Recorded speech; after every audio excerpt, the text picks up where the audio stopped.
မင်္ဂလာပါပရိသတ်ကြီးဒီကနေ့မှာတော့ဂျပန်ဒရမာဆက်ကအကြောင်းကိုတင်ဆက်ပေးသွားရှင်ပါတယ်။ဆူဇူကီမိသားစုဟာမိသားစုဝင်၄ယောက်ရှိတဲ့မိသားစုတစ်ခုဖြစ်ပြီးတိုကျိုမြို့ရဲ့စင်ဂျီဖုံဒေသမှာနေထိုင်ကြပါတယ်။ဆက်ကအစမှာဆိုတော့သူတို့ရဲ့တိုက်ခန်းကျင်းလေးထဲမှာတွေ့နေရပါတယ်။ဖခင်ဖြစ်သူယိုရှိယူကီဆူဇူကီဟာတီဗီကိုကြည့်နေရင်းနဲ့ကြည်နူးနေကသူ့သားခန်ရှိနဲ့သမီးဖြစ်သူယူအီတို့ကတော့ဖုန်းကိုတုံးနေကြပါတယ်။သူတို့မိသားစုကသူတို့အပန်းဖြေဖို့နီးပညာကိုလုံးဝမိခိုနေပြီးတော့မိသားစုဝင်အချင်းချင်းအချိန်ဖြုံးနေကြတယ်ဆိုတာကရှားပါတာကိုတွေ့နေရပါတယ်။နောက်တနေ့မနေ့ခင်းမှာဆိုတော့ယိုရှိယူကီကအိယာထနောက်ကျနေပြီးတော့သူ့ရဲ့နိုးဆက်နာရီကရက်နေတာကိုတွေ့လိုက်ရပါတယ်။သူကအပြင်ဖက်ကိုအပြေးထွက်လာခဲ့ပြီးတော့သူ့ရဲ့ဇနီးမီဆူအီကိုဘယ်အချိန်ရှိပြီလဲလို့မေးလိုက်ကနာရီတိုင်းရက်နေတာကိုပဲသိရှိခဲ့ရပါတယ်။မီဆူအီကမီးပြတ်နေတာကြောင့်လက်စစ်နဲ့လဲပတ်ရတဲ့အရာအတိုင်းသုံးလို့မရဘူးလို့သူ့ကိုပြောပါတယ်။ UE ဟာအိယာကနေနိုးထလာခဲ့ပြီး AC နဲ့ TV တို့ကလည်းသုံးလို့မရတာကိုတွေးတဲ့အခါမှာတော့စိတ်ပြတ်သွားပါတယ်။ယိုရှိယူကီကလက်စစ်ကမ္ပဏီကိုဖုန်းဆက်ဖို့ကြိုးစားနေပေမဲ့ဖုန်းကလည်းလိုင်းပြတ်နေခဲ့ပါတယ်။ဒါကြောင့်ဖခင်နဲ့ကလေးဝေဟာအမြန်အိုးအစားလဲလိုက်ကြပြီးတော့အလုံနဲ့ចောင်းအတွက်ထွက်လာကြပါတယ်။ဓာတ်လီကားမှာစောင့်နေကြတဲ့ဒုအုပ်တအုပ်ကိုသူတို့တွေးလိုက်ရပေမဲ့မကြခင်မီးပြတ်သွားတာကဓာတ်လီကားကိုပါရက်နေစေတယ်ဆိုတာကိုတီးလိုက်ကြပါတယ်။အဲ့ဒီအလွာကလူတိုင်းကလည်းထူးထူးဆန်းဆန်းရုတ်တရက်မီးပြတ်သွားတာကြောင့်စိတ်ရှုပ်နေကြရင်လည်းအောက်ထပ်ကိုလီကားနဲ့ဆင်းလာကြပါတယ်။ယိုရှိယူကီကအလုတ်ကိုနောက်ကျနေပြီဖြစ်တာကြောင့်ဘူတာယုံကိုအမြန်ပဲပြေးသွားခဲ့ပါတယ်။ဒါပေမဲ့ဘူတာယုံမှာဆိုရင်လည်းလူအုပ်ကြီးကထပ်တွေ့ရပြန်ပါတယ်။မီးပြတ်ထားတာကြောင့်ရထားဘီကလည်းတွားလို့မရဖြစ်နေခဲ့ပါတယ်။ဒါကြောင့်သူတို့ရာနောက်ထပ်သတိပေးချက်မရခင်အထိရထားစီးလို့ရမှာမဟုတ်ပါဘူး။လူတွေဟာတခြားတနည်းအနေနဲ့ဘတ်စကားကိုစီးဖို့ကြိုးစားကြပေမဲ့လည်းလက်စစ်နဲ့ဆိုင်တဲ့အယယာတိုင်းနဲ့လောင်စာပေါင်ရင်တဲ့စနစ်တွေအားလုံးကပြတ်တောက်နေခဲ့ပါတယ်။တစ်ချိန်တည်းမှာပဲခန်းရှိကတော့ကျောင်းကိုတွေ့ရစပိန်နဲ့တွားနေတာတွေ့နေရပါတယ်။ပုံမှန်အားဖြင့်ဆိုရင်တော့ပြာရခတ်နေတဲ့မြို့တော်ဟာအခုတော့တွားနေတဲ့ရင်တစည်းမှမရှိပဲဖြစ်နေခဲ့ပါတယ်။စဝေးစွာဖြစ်နေတဲ့ခန်းရှိကလည်းရှေ့ဆက်ပြီးတော့စပိန်နင်းလာကလူတိုင်းကအလုတ်ကိုလမ်းလျှောက်တွားနေကြတာတွေ့နေရပါတယ်။လူကြီးနှစ်ယောက်ကသူ့ရဲ့စပိန်ကိုကြည့်ပြီးတော့မနာလိုဖြစ်နေကြပါတယ်။ယိုရှိယူကီကနောက်ဆုံးသူ့ရဲ့ရုံးကိုရောက်သွားတဲ့အခါမှာတော့အော်တိုရှေ့တကားတွေကဖွင့်မရဖြစ်နေတာကိုတွေ့လိုက်ရပါတယ်။သူတို့အားလုံးရဲ့နာရီတွေကလည်းရက်တက်နေတာကြောင့်ပို့ပြီးတော့ထူးဆန်းနေပြီးဘယ်အချိန်ရှိနေတယ်လဲဆိုတာကိုသူတို့လည်းမသိကြပါဘူး။ခဏအကြာစဉ်းစားချိန်ဆပြီးတဲ့နောက်သူ့ရဲ့လှုပ်ဖို့ကင်ဖက်နှစ်ယောက်ကမန်တကားကိုချိုးပြလိုက်ပြီးတော့အလုပ်လုပ်ဖို့အတွက်အထဲကိုဝင်ကြပါတယ်။ရုံးအထဲမှာဆိုတော့ကွန်ပျူတာတွေကလည်းပါဝါမဖွင့်တာကိုသူတို့တိသွားတဲ့အခါမှာတော့မကြခင်သူတို့ကစိတ်ပြတ်သွားကြရပြန်ပါတယ်။အဲ့ဒီအချိန်မှာမီဆူအီကတိုက်ခန်းအပြင်ဘက်မှာသူမရဲ့တငယ်ချင်းတွေနဲ့တွေ့နေပြီးတော့မီးပြတ်တဲ့အကြောင်းဆွေးနွေးနေကြပါတယ်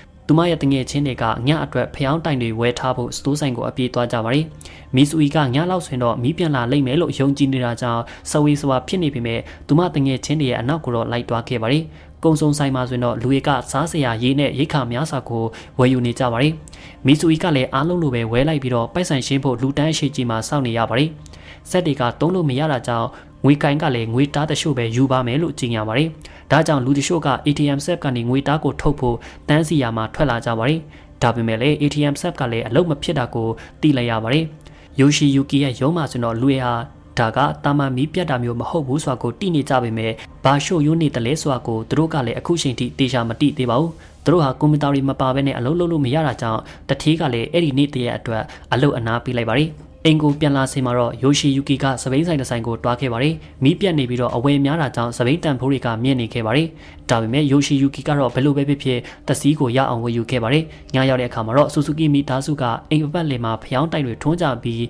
အေးချမ်းနဲ့ပဲညစာစားကြပါတယ်။ခမ်ရှစ်ကတက်စင်ကန်းကိုတွားခဲ့ပြီးတော့အိမ်ဒါကရေဆွဲလို့မရတာကိုတွေ့နေရပါတယ်။တစ်ချိန်တည်းမှာပဲဘေးစင်ရေပိုက်တွေကလည်းရေမလာတာကိုတွေ့နေရပါတယ်။လက်စစ်မီးပြတ်ရုံနဲ့ရေမလာတာမဖြစ်တဲ့တာကြောင့် UE ကစဝေးစွာဖြစ်နေခဲ့ပါတယ်။ညစာစားကြပြီးတဲ့နောက်ကလေးတွေဟာခါတိုင်းလိုပဲသူတို့ရဲ့အခန်းကိုပြန်သွားကြပါတယ်။ဒါပေမဲ့ဖုန်းနဲ့အင်တာနက်မရှိတာကြောင့်မကြခင်မှာတော့သူတို့ကပြင်းလာကြပါတယ်။အဲ့ဒီနောက်တမိသားစုလုံးဟာလေတာဆောင်မှာထွက်နေကြပြီးတော့ကောင်းကင်ကိုငေးကြည့်နေကြပါတယ်။မောင်မိုက်နေတဲ့မြို့တော်ကကျဲဝေစီကနေလာတဲ့အလင်းရောင်ကိုခံယူနေကြပါတယ်။သူတို့မိသားစုကလည်းနှစ်ပေါင်းများစွာကြာပြီးမှပထမဆုံးအကြိမ်အနေနဲ့တန်ဖိုးရှိလာတဲ့အချိန်ကိုအတူခံစားနေကြပါတယ်။အခုတော့မီးပြတ်တာ3ရက်မြောက်နေ့ဖြစ်ပါပြီ။သူတို့မိသားစုရဲ့တိုက်ခန်းကပုံပြတ်နေပါပြီ။ရေမရှိတာကြောင့်ဘေးစင်မှာမဆေးရသေးတဲ့ပကံတွေပုံနေခဲ့ပြီးတိုက်ခန်းပပတ်လေးမှာဆိုရင်လည်းငစ်နေတဲ့အဝတ်တွေကိုချိတ်ထားရပါတယ်။လက်စင်မီမရတဲ့အတွက်လူတွေရဲ့အနေထိုင်မှုပုံစံက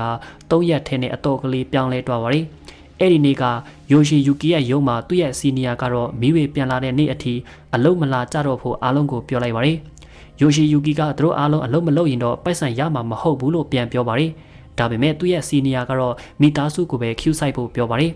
သူကဒီလိုအခြေအနေတွေအတွင်းမှာတူကျူလိုမျိုးမှာနေမယ်ဆိုရင်တော့အလွန်အခက်အခဲရှိလိမ့်မယ်လို့အခိုင်အမာပြောပါတယ်အကြောင်းရင်းကတော့မကြခင်မှာသူတို့တွေကစားစရာနဲ့ရေဝေပြတ်တောက်ကြတော့မှဖြစ်ပါတယ်ရုံးအပြင်ဖက်မှာယိုရှီယူကီကသူ့ရဲ့စီနီယာကသူ့ရဲ့မိသားစုနဲ့အတူနေဖက်ကိုထွက်သွားကြတာကိုတွေ့လိုက်ရပါတယ်ယိုရှီယူကီကလည်းဒီလိုပဲလုပ်ဖို့တွေးပေမဲ့နေရာတိုင်းပုံမှန်ပြန်ဖြစ်လာလိမ့်မယ်လို့မျှော်လင့်နေစေပဲဖြစ်ပါတယ်အဲဒီနောက်မီဆူအီကရေယူဖို့အတွက်အနီးနားကရေတိုင်ကြီးတစ်ခုကိုတွားနေတာတွေ့နေရပါတယ်ဒါပေမဲ့ရေတိုင်ကြီးမှာဆိုရင်တော့မှတောက်ရီကုန်နေတာကြောင့်သူမနဲ့လူအုပ်ကြီးကိုပြန်လွတ်ခဲ့ရပါတယ်အဲ့ဒီအချိန်တွေအတွင်းမှာယိုရှီယူကီကငွေတချို့ထုတ်ဖို့ဘဏ်ကိုတွားခဲ့ပေမဲ့လူအုပ်ကြီးရဲ့တွန်းထုတ်ရှင်းကိုခံရပြီးပြန်လာခဲ့ရပါတယ်အခုတော့မီးပြတ်တာက9ရက်မြောက်နေ့ရှိပါပြီ။ကုံစုံဆိုင်တွေအားလုံးကတော့စားစရာနဲ့ရိတ်ခါတွေအားလုံးကုန်နေပြီးရုံးဝင်တဲ့ကျောင်းတွေကလည်းပိတ်ထားရကလက်စစ်ပြတ်တောက်မှုကစက်ရုပ်တွေအားလုံးကိုပိတ်ထားရပါတယ်။လူရဟာနေဝေကိုပို့ပြီးပြောင်းရွှေ့နေကြပြီးတော့ဆူဆူကီမိသားစုကလည်းပြောင်းရွှေ့ဖို့ဆုံးဖြတ်လိုက်ပါတယ်။နောက်တနေ့မှာဆိုတော့သူတို့ကပစ္စည်းတွေကိုအိတ်တွေနဲ့ထုတ်ပိုးပြီးစပိန်တွေနဲ့မနဲ့စောစောထွက်ခွာကြပါတယ်။ကလေးတွေကသူတို့ရဲ့စပိန်တွေကိုသူတို့ဘာသာစီးကြပြီးတော့ယိုရှီယူကီကတော့သူ့ရဲ့စပိန်အနောက်မှာမီဆူအီကိုတင်နေရပါတယ်။လန်ကူလာမှာသူတို့ရဲ့အနေနဲ့တောက်ရီဝဲရမှာဖြစ်ပေမဲ့လည်းဆိုင်တွေအားလုံးကတော့ရေဘူးကိုတောင်မှဆေးအစမတန်တင်ထားကြပါတယ်။မီဆူအီကတော့စစ်စစ်ပြီးအရှိဆိုင်တွေထက်ဆေးရော့တဲ့နှုံးနဲ့ရေဘူးတချို့ကိုဝယ်ယူနိုင်ခဲ့ပါတယ်။သူတို့ကအနားယူဖို့တနေရာမှာရက်ခဲ့ကြပြီးအစားစားကြပါတယ်။စားပြီးတဲ့အခါမှာဆိုရင်တော့ချက်ချင်းပဲပြန်ထွက်ခဲ့ကြပါတယ်။နောက်ဆုံးမှာတော့သူတို့ဟာလေးစိတ်ကိုရောက်လာကြပြီးလေးစိတ်ကနေမီဆူအီရဲ့ဖခင်နေတဲ့ကာကိုရှိမာရွာကိုလေရင်စီးသွားကြဖို့စီစဉ်ထားပါတယ်။လေရင်တွေကထွက်နေသေးတယ်လို့သူတို့ပြောနေကြပေမဲ့လေးစိတ်အပြင်ဖက်မှာတာဝန်ရှိသူတွေကိုကွန်ပလိန်တက်နေတဲ့လူကြီးကိုတွေ့တဲ့အခါမှာတော့စိတ်ပြတ်သွားကြရပြန်ပါတယ်။လေရင်ခီးစင်တွေကိုမကြသေးခင်ကမှဖျက်သိမ်းလိုက်တာဖြစ်ပြီးမီးပြတ်မလာမရှင်ပြန်ပြီးတော့လေပတ်မှာမဟုတ်ပါဘူး။ဘေးမှာတွားစရာမရှိတာကြောင့်သူတို့မိသားစုကလည်းအနီးအနားကဟိုတယ်တစ်ခုမှာတဲခိုရပါတယ်။ဟိုတယ်ပိုင်ရှင်ကသူတို့ရဲ့အခြေအနေကိုအခွင့်ကောင်းယူပြီးတော့မတန်မဆတွေတောင်းဆိုခဲ့ပါတယ်။ဒါပေမဲ့သူတို့မိသားစုကဘာမှအတွန့်မတက်ခဲ့ကြပါဘူး။ညဘက်မှာဆိုတော့ UE ကအင်ကိုပြန်ကြဖို့အကြံပေးပေမဲ့ယိုရှီယူကီကတူချိုမှာစားစရာနဲ့ရေဝေမရှိတော့ဘဲနဲ့အသက်ရှင်ဖို့မဖြစ်နိုင်တော့ဘူးလို့ပြောပါတယ်။သူတို့ဟာကာကိုရှိမာရွာကိုစပိန်တွေနဲ့တွားကြရမှာဖြစ်ပါတယ်။နောက်တနေ့မှာဆိုတော့ခမ်ရှိနဲ့ UE တို့ကစအုပ်ဆိုင်တစ်ဆိုင်ကိုတွားကြပြီးနေရာတွေကိုတိနိုင်ဖို့မြေပုံတစ်ခုကိုဝယ်ယူခဲ့ပါတယ်။အဲ့ဒီအချိန်မှာမိဘတွေကစပိန်တစီးနဲ့စားစရာတချို့ရရှိဖို့ယိုရှီယူကီရဲ့အရက်နှစ်ပလင်းကိုလဲလိုက်ကြပါတယ်။အဲ့ဒီနောက်မှာတော့သူတို့မိသားစုကသူတို့ရဲ့ခရီးကိုဆက်သွားကြပါတယ်။နိုင်အနှဲငယ်ကြပြီးနောက်သူတို့တွေကနောက်ဆုံးမှာတော့အဝေးပြေးလမ်းမကြီးတစ်ခုကိုရောက်လာကြပြီးအဲ့ဒီလမ်းမအပေါ်မှာဆိုတော့သူတို့လိုပဲခရီးတဲ့များစွာကနေဝေကိုခရီးသွားနေကြပါတယ်။ညဖက်မှာဆိုတော့သူတို့ကစခန်းတစ်ခုမှာနားကြပြီးတခြားသောခရီးသွားတွေနဲ့အတူအဲ့ဒီနေရာမှာအိပ်ဖို့ဆုံးဖြတ်လိုက်ပါတယ်။စုံတွဲတွဲကသူတို့ရေတောက်နေတာကိုမြင်ပြီးတော့နည်းနည်းပြန်မျှဖို့ပြောပေမဲ့လည်းသူတို့မိသားစုကဒါဟာနောက်ဆုံးဘူးပဲလို့လိန်လိုက်ကြပါတယ်။သူတို့ရဲ့အစားစားကြပြီးအိတ်ကြပါတယ်နောက်တနေ့မှာဆိုတော့သူတို့ဟာခီးဆက်ကြပြီးအလောင်းတွေပြည့်နေတဲ့မဲမောင်နေတဲ့ဥမြင့်တစ်ခုတည်းရောက်လာကြပါတယ်အဲ့ဒီလိုင်ခေါင်းကိုဖျက်ဖို့အတွက်အဖွားအိုတွေကသူတို့ကိုကူညီပေးကြပါတယ်လက်ဆက်ပြတ်တောက်လာတာကအခုဆိုရင်တော့16ရက်နေ့မြောက်ရှိပါပြီမိသားစုကမြစ်တဆင်းဘေးမှာရောက်နေကြပြီးသူတို့ရဲ့ရေနောက်ဆုံးပလင်ကုန်သွားခဲ့ပါတယ်။တခြားနီးလန်းမရှိတော့ကြောင့်ယိုရှီယူကီကမြစ်ရေကိုဒီအတိုင်းတောက်ခဲ့ပါတယ်။မြစ်ဘေးကသူတို့ထွက်လာတဲ့အခါမှာမုန်တိုင်းကြီးတစ်ခုကျလာခဲ့ပြီးမိသားစုကိုသူတို့ရဲ့စပိန်တွေနဲ့ပစ္စည်းတွေထားခဲ့ကအနီးအနားနေရာတစ်ခုမှာအကာအကွယ်ယူဖို့ဖြစ်စေခဲ့ပါတယ်။မုန်တိုင်းပြီးသွားရဲ့နောက်မှာတော့သူတို့ရဲ့စပိန်တွေစီပြန်သွားပြီးစပိန်တစီရဲ့တာယာကပျက်စီးသွားတာကိုတွေ့လိုက်ရပါတယ်။ဒါအပြင်သူတို့ရဲ့အဝတ်အစားတွေနဲ့စားစရာရိတ်ခါတွေအားလုံးကလည်းပျက်စီးရပါတယ်။မကြခင်မှာတော့သူတို့ကအနီးအနားမြို့တစ်မြို့ကိုရောက်လာကြပြီးကလေးတွေကစားစရာနဲ့ရေရှာထွက်ကြပါတယ်။ယူရှီယူကီနဲ့မီဆူအီတို့ကိုအနားယူဖို့ထားခဲ့ကြပါတယ်။သူတို့ဟာကုံစုံဆိုင်တစ်ဆိုင်ကိုရှာတွေ့တဲ့အခါမှာတော့ပျော်သွားကြပေမဲ့စားစရာထားတဲ့နေရာမှာအားလုံးကုန်နေတာကိုတွေ့လိုက်ရပါတယ်။ခမ်ရှိပ်ကစပိန်တာယာကိုရှာခဲ့ပေမဲ့လည်းဒါဝီကလည်းမကြံတော့ပါဘူး။အဲ့ဒီနောက်သူကဘက်ထရီကိုရှာတွေ့ခဲ့ပြီးဒါဟာပေါင်းခံရည်တာဖြစ်တာကြောင့်တောက်သုံးနိုင်ပါတယ်။ UE ကလည်းចောင်းစားတွေကိုယူပြီးတော့မိဘတွေစီတေးလာခဲ့ပါတယ်။သူမကចောင်းစာကိုပထမဆုံးအခြေအနေနဲ့စမ်းစာကြည့်ပေမဲ့လည်းအော်ကလီဆန်ဖို့ကောင်းတာကိုတီးလိုက်ရပါတယ်။ဒါပေမဲ့အသက်ဆက်လက်ရှင်တန်ဖို့အတွက်သူတို့မိသားစုကတော့ဒါတွေကိုလည်းစားကြရပါတယ်။ခမ်ရှိပ်ကတော့သူ့ရဲ့ဖုန်းကာဘာကိုအတုံးပြုပြီးတာယာကိုပြင်လိုက်ပါတယ်။အဲဒီနောက်သူတို့ကနောက်ထပ်ခရီးဆက်သွားကြပါတယ်။သူတို့က22ရက်မြောက်နေ့မှာဆိုတော့စခန်းချနေတဲ့အဖွဲတစ်ဖွဲနဲ့မတွေ့ခင်တပတ်အကြာဘက်ထရီနဲ့ចောင်းစာတွေကိုအမိပြုခဲ့ရပါတယ်။စခန်းချနေတဲ့သူတွေကစားလို့ရမယ့်လမ်းဘေးကပေါင်းမြတ်တွေအကြောင်းသူတို့ကိုပြောပြပါတယ်။သူတို့ထဲကတယောက်ကတော့ digital မဟုတ်တဲ့ကင်မရာနဲ့သူတို့မိသားစုဓာတ်ပုံကိုရိုက်ယူထားပြီးတော့မီးပြန်ရတဲ့တနေ့သူတို့ကိုဓာတ်ပုံပို့ပေးမယ်လို့ကတိပေးပါတယ်။မိသားစုနဲ့သူတို့ဟာနာရီအနည်းငယ်အကြာအတူခီးထွက်လာကြပြီးတဲ့နောက်လမ်းခွဲလိုက်ကြပါတယ်။ 43ရက်မြောက်နေ့မှာဆိုတော့သူတို့ဟာငါးပြတိုက်တစ်ခုအရှိရောက်လာကြပြီးတော့လူတွေကငါးကိုဖမ်းပြီးတော့စားနေကြပါလေသူတို့မိသားစုကလည်းအခုသူတို့မှာစားစရာအကန့်အသတ်နဲ့ပဲရှိတာကြောင့်ပျော်ရွှင်စွာနဲ့ပဲတန်းစီကြပါလေဒါပေမဲ့သူတို့အလဲရောက်တဲ့အခါမှာတော့စားစရာကုန်သွားခဲ့ပါပြီယိုရှီယူကီက9ယောက်နဲ့အမျိုးသားကိုကလေးတွေကိုနည်းနည်းလောက်ကျွေးဖို့တောင်းပန်ပေမဲ့လည်း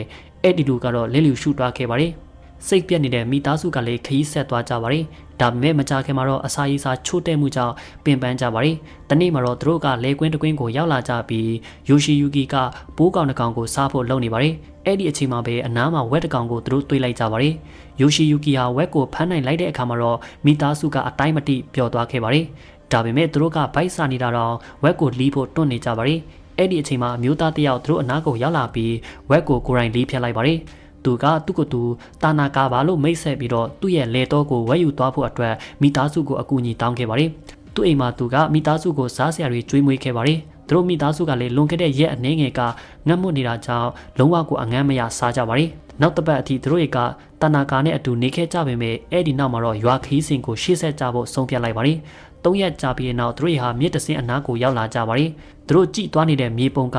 ဟောင်းကြီးဖြစ်နေခဲ့ပါတယ်။ဒါကြောင့်အခုတော့သူတို့ဟာသူတို့ရဲ့လူရခရီးကိုရောက်ဖို့မြစ်ကိုဖျက်ကြရမှာဖြစ်ပါတယ်။သူတို့ကတစ်တာအပိုင်းအစရည်နဲ့ဖြစ်တယ်လို့ဖောင်တစ်ခုဖန်တီးပြီးမီဆူအီနဲ့ယူအီတို့ကိုတစ်ဖက်ကန်းစီပို့ထားနိုင်ခဲ့ပါတယ်။အဲ့ဒီနောက်ယိုရှီယူကီနဲ့ကမ်ရှိတို့ကစပိန်ကိုယူဖို့ပြန်သွားပါတယ်။ဒါပေမဲ့အဲ့ဒီအချိန်မှာပဲမိုးရွာခဲ့ပြီးရေစီးကပူမြန်လာက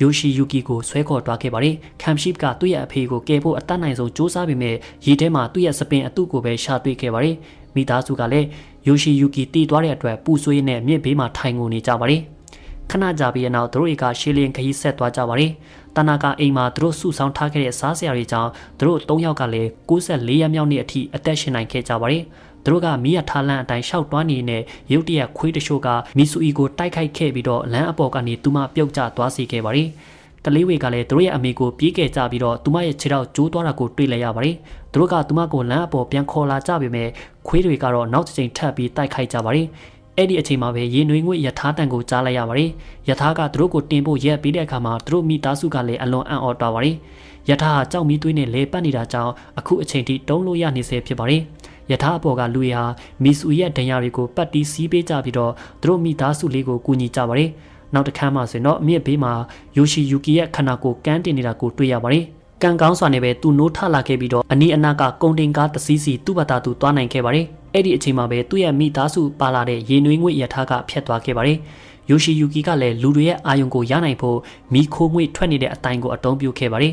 ။နောက်ဆုံးမှဆိုတော့ရထားကရက်ပြီးခဲ့ပြီးသူတို့မိသားစုကလည်းပျော်ရွှင်စွာနဲ့ပြန်လည်ပေါင်းစည်းနိုင်ခဲ့ပါတယ်။အဲ့ဒီနောက်ရထားကသူတို့ကိုသူတို့ရဲ့လိုရာခရီးစီခေါ်သွားပြီးပါတယ်။နေများစွာကြာပြီးတဲ့နောက်မှာတော့သူတို့ကလည်းမီဆူအီရဲ့အဖေနဲ့တွေ့ဆုံခဲ့ပြီးတော့သူနဲ့အတူစတင်နေထိုင်ကြပါတယ်။နောက်တစ်ခါမှဆိုတော့မီအားပြတ်တောက်ပြီးနောက်နှစ်နှစ်နဲ့126ရက်ကုံဆုံးပြီးတာကိုမြင်နေရပါတယ်။ဆူဇူကီမိသားစုကတော့လာပတဲ့ကာကိုရှီမာရွာလေးမှာနေထိုင်ကြပါတယ်။သူတို့ကငားများရင်းနဲ့ကိုပိုင်အိုးအစားတွေကိုရက်ရင်ပျော်ရွှင်တဲ့ဘဝကိုနေထိုင်နေကြပါတယ်။တနေ့မှာတော့ယိုရှီယူကီကနိုးဆက်နိုင်တဲ့လုံးမီလာတဲ့အတန်ကြောင့်အိယာကနေနိုးလာခဲ့ပါတယ်။အဲ့ဒီနောက်မီးပြန်ရပြီးဖြစ်တာကြောင့်တရွာလုံးကလည်းနိုးသွားကြပါတယ်။မီးတီးတွေကလည်းစလင်းလာပြီးဖုံးတွေကလည်းအတန်ဆမိပါတယ်။လူတိုင်းကအလွန်အံ့ဩနေကြပေမဲ့မီးပဲလိုမျိုးပြန်ရသွားတယ်လေဆိုတာကတော့ဘယ်သူမှတေချာမသိပါဘူး။သတင်းပတ်အနေငယ်ကြပြီးတဲ့နောက်မှာတော့မိသားစုကတူဂျိုမျိုးကသူတို့ရဲ့ဘဝအဟောင်းကိုပြန်သွားကြပါတယ်။သတင်းကနှစ်ခွဲအကြာမီးပြတ်တောက်သွားရတာကနေကနေရုတ်တရက်ဆိုလာအလင်းဖြာမှုကြောင့်ဖြစ်တယ်လို့ကြေညာသွားပါတယ်။တချို့ကတော့အကြမ်းဖက်အဖွဲ့အစည်းတစ်ခုကလုပ်တယ်လို့ယုံကြည်ပေမဲ့တကယ်အကြောင်းရင်းကိုတော့အခုချိန်ထိအတိမပြုသိနိုင်ပါဘူး။စက်ကသူတို့မိသားစုခရီးသွားနေစဉ်ဒစိမ့်တယောက်သူတို့ကိုရိုက်ပေးခဲ့တဲ့ဓာတ်ပုံတစ်ပုံကိုလက်ခံရရှိတဲ့နေရာမှာအဆုံးတတ်သွားခဲ့ပါတယ်။လက်ဆက်ပြတ်တောက်သွားမှုကလူတွေကိုသူတို့တန်ဖိုးမထားမိတဲ့ဘဝအထက်ကအရာတိတိလေးတွေအပေါ်တန်ဖိုးထားတတ်ဖို့တင် जा ပေးခဲ့ပါတယ်။မိသားစုဝင်အချင်းချင်းတယောက်ကိုတယောက်ကျူးမဆိုင်ကြတဲ့ဆူဇူကီမိသားစုကိုသူတို့ကြုံတွေ့ခဲ့ရတဲ့အခက်အခဲတွေကြောင့်အရင်ကထက်ပူနွေးထွေးအောင်လုပ်ပေးခဲ့တယ်လို့မျိုးပဲဖြစ်ပါတယ်။ဟုတ်ကဲ့ပါဇလန်ကဒီမှာပဲအဆုံးသတ်သွားခဲ့ပါတယ်။ကြည့်ရှုပေးကြတဲ့ပရိသတ်များအားလုံးကျေးဇူးတူတင်ရှိပါခင်ဗျာ။